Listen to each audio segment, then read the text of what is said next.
of been, you know, the way I see things, the degrees of my success and everything. And what I'd like to do is, if anybody has any questions, I'll be more than glad to answer them. I understand that Narconon has very good statistics, and I'm always curious about what happens to our students that graduate versus those that don't graduate. So if you could go into the statistics and how you acquire them and tell us about the success of the program. Good, okay. In my office I have 7 notebooks, and these are former graduates, and there are people in there also that didn't graduate. There's people there that just did the sauna. But what I do is on Tuesday evening, I take those books and I start making phone calls. And I start talking, and it's unbelievable the degree of success that's going on there right now. This morning I got a phone call from Greg Mark. Some of you may know him, but he was a former NFL football player. And I mean, he played for the Giants, the Eagles, the Oakland Raiders. He's in the Hall of Fame at the University of Miami. It doesn't get much better than that. So when I talked to him this morning, I said, look, I said, we got a job for you in Atlanta. I said, you got to come and coach the Falcons.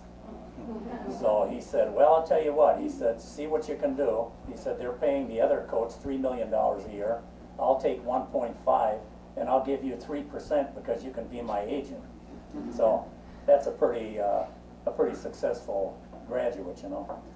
And but I mean, we have, I believe it's 6 or 7 graduates up here in Greenville, South Carolina. I don't know if anybody knows DJ. Yeah, and DJ. But anyway, those guys up there formed a little alumni group, and they get together. I think it's once about every 6 weeks, and they're all. I mean, they are. It's unbelievable how great that these people are doing. And then there's a fellow named John that was here first, and DJ was good friends with John. So the next thing you know, when John's here doing the program, here comes DJ. And then after DJ, here comes another one and another one. And I think it was a total of about 7 people from Greenville, South Carolina that came down here. You know?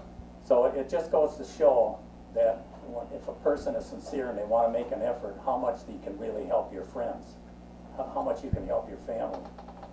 And I have a lady right now that's with an organization that oversees 159 counties in Georgia.